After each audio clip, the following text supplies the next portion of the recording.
এই নতুন বছরকে ঘিরে কি আয়োজন করলাম, কে আমার বাসায় আসলো, আর কি আয়োজনের রান্নাবান্না করলাম, কিভাবে বছরটাকে চোখের পলকে শেষ করে ফেললাম, সবকিছুই দেখাবো এই ব্লগটাতে। ব্লগটা কিন্তু অনেক বেশি মজা হবে, তাই শেষ পর্যন্ত ব্লগটা দেখতে হলে আমার সাথেই থাকুন। হ্যালো এভরিওয়ান, আসসালামু আলাইকুম। সবাই কেমন আছেন? আশা করছি আপনারা সবাই বেশ ভালো আছেন। সবাইকে নতুন বছরের অনেক অনেক অনেক শুভকামনা। তো নতুন বছরে এই প্রথম একটি ব্লগ আপনাদের সাথে শেয়ার করতে যাচ্ছি। তো সকাল সকাল চাটা খেয়ে নিলাম। তো আজকে আমার আম্মু, বোন, ভাই বাসায় আসবে। আসলে বিয়ের পর মা যখন কাছে আসে না নিজের কাছে, তখন না খুব ভালো লাগে। আর মায়েরা আসা মানেই তো জানেন ব্যাগ ভর্তি খাবার দাবার কতই কিছু। দেখেন আম্মু কত কিছু আমার জন্য বানিয়ে নিয়ে এসেছে। তার মেয়ের জামাইয়ের জন্য পিঠাপুলি রান্না করে নিয়ে এসেছে। শীত মানেই তো পিঠাপুলি, তাই না? তাই মেয়ের জামাইকে পিঠাপুলি না খাওয়ালে কি হবে নাকি? তো সেও ঠিক তাই করেছে। তো এদিকে আমি রান্নাবান্নাটাও বসিয়ে দিয়েছি, আমার রান্নাবান্নাটাও শেষের দিকে। মাকে তো খাওয়ানোর সুযোগই হয় না, তো যেহেতু মা আর বোন বাসায় এসেছে কয়েকটা দিন আমার সাথে থাকবে, তাই টুকটাক যতটুক পারছি তাই আয়োজন করছি। এখানে মাছ রান্নাটাও করে ফেলেছি, আর এখানে খাসির কলিজা রান্না করেছি আলু দিয়ে। তো এই যে মাছটা দেখেন কত সুন্দর একটা কালার এসেছে। তো খাবার দাবার করেছি, অনেক গল্পগুজব করে আসলে ভিডিও করতে পারিনি। যতটুকু ভিডিও করেছি সেগুলোই ছোট ছোট ক্লিপ আকারে শেয়ার করছি আপনাদের সাথে।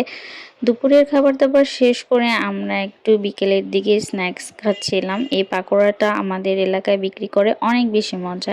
তো বোন এটা খেতে চেয়েছিল, তাই বোনের জন্য নিয়ে আসলাম। তো একটু স্ন্যাক্সটা শেষ করে বিকেলে আমি আমার ভাগ্নিকে নিয়ে একটু ছাদে আসলাম। তো যেহেতু পরিবেশটা এখন ঠান্ডা ঠান্ডা, বিকেলবেলা ছাদে আসতে কিন্তু ভালোই লাগে। সন্ধ্যাটা তাড়াতাড়ি হয়ে যায়, তারপরেও ভালো লাগে বিকালে আসলে। তো এইখানে আমি আমার ভাগ্নি আর আমার মেয়েকে নিয়ে ছাদে আসলাম। বছরটা চোখের পলকে কিভাবে শেষ হয়ে গেল, তাই না? মনে হলো সেদিনই একটা বছর শুরু হয়েছিল, আর দেখতে তোমার দেখতে সুন্দর নতুন লাগছে। বছর চলে এই তো আসলো। সুন্দর, তো দেখো এই যে এখানে দেখেন আমার এত ভাগ্নি ফুল। কত পাকা পাকা কথা বলছে, মাশাল্লাহ মাশাল্লাহ। আমার ভাগ্নিকে এটা দেখে খায় না সবাই মা। মাশাল্লাহ বলে দিবেন। তো ওর সাথে দুষ্টুমি করছি, আর সে পাকা পাকা কত কথা বলছে আমার সাথে। কত সুন্দর ফুল। তোমার ভালো লেগেছে? একটা নিবে? এই যে দাঁড়ো, আমি দিচ্ছি তোমাকে।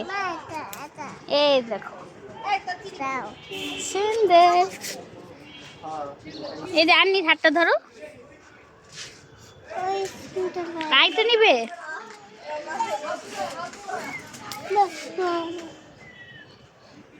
অনেক সুন্দর। এটা নিয়ে নাও তুমি। একটু নাও তুমি। এটা নাও। তুমি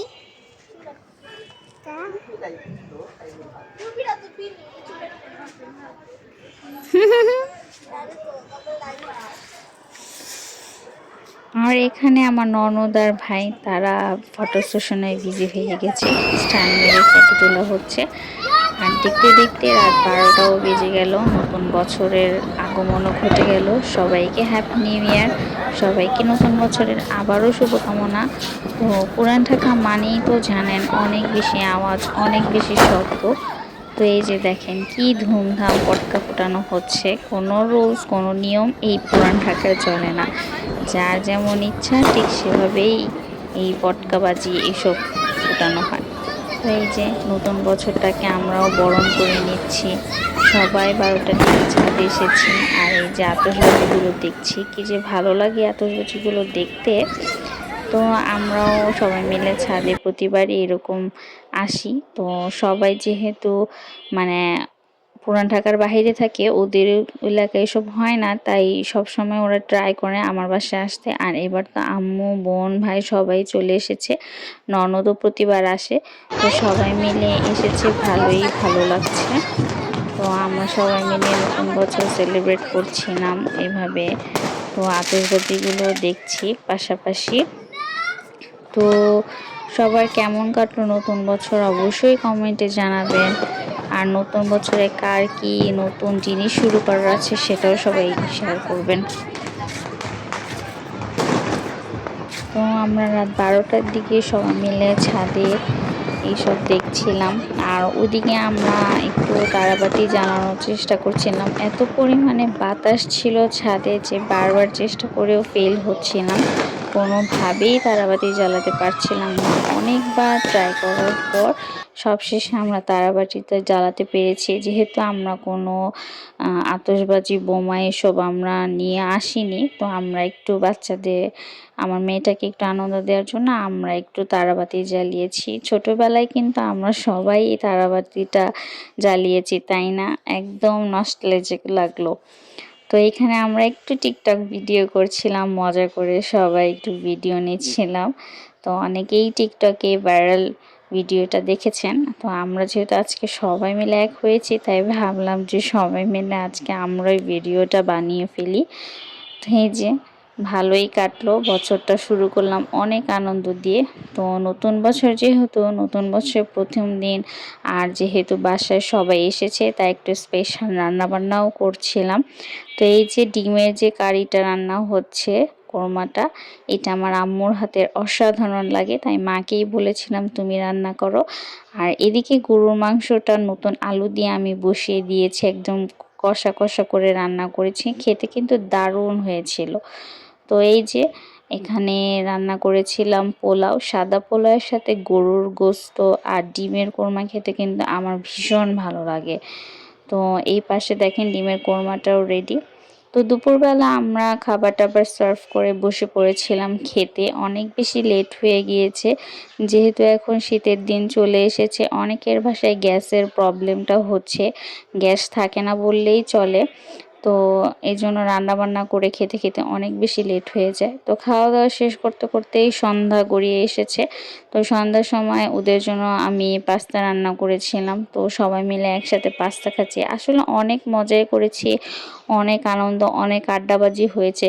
কিন্তু আসলে না, দেখা যাচ্ছে সবাই মিলে একসাথে অনেক দিন পর হওয়ার কারণে মানে এতই আড্ডাবাজি দিয়েছি, ভিডিও যে করব সেটা আর করাই হয় না। তো এই যে মায়ের হাতের লেবু চা, আমার কাছে আম্মুর হাতের এই লেবু চাটা অনেক বেশি মজা লাগে। আর আমার ননদ আর ছোট বোন আমার হাতের এই ফিরনিটা খেতে চেয়েছিল। আমার হাতের এই ফিরনিটা নাকি ওদের কাছে অনেক ভালো লাগে। তো যেহেতু তারা আবদার করেছে, সেটা কি না রেখে পারা যায় বলেন? তো ফিরনি টিনি খাওয়া দাওয়া করে এখানে আমরা ফুচকা এনেছিলাম। আসলে আমরা কয়টা দিন খুব খাওয়ার ওপরেই ছিলাম, মানে যে যা খেতে চেয়েছে সেটাই মানে করে খাওয়াইছি, যেহেতু ওরা আমার বাসায় আসে না সব সময়, আর একসাথে হওয়া হয় না, দেখা যায় একজন থাকলে আরেকজন হয় না, তাই আসলে মানে খাবার দাবারের উপরেই ছিলাম। তো ফুচকা টুচকা খেলাম আমরা সবাই মিলে। তো অনেক বেশি আড্ডা করলাম, অনেক বেশি এনজয় করলাম। এইরকম দিন আবার কবে আসবে জানি না, তবে বেশ কয়েকটা দিন অনেক বেশি আনন্দে ছিলাম, অনেক মজা, অনেক হাসি ঠাট্টা করেছিলাম। জানি না আবার কবে পাবো। তো সবাই ব্লগটা কেমন লাগলো জানাবেন। অবশ্যই ব্লগটা ভালো লাগলে শেয়ার করবেন আপনার টাইমলাইনে, আর লাইক কমেন্ট করতে কিন্তু ভুলবেন না। আবারও সবাইকে নতুন বছরের অনেক অনেক শুভকামনা। সবাই ভালো থাকবেন। আল্লাহ হাফেজ।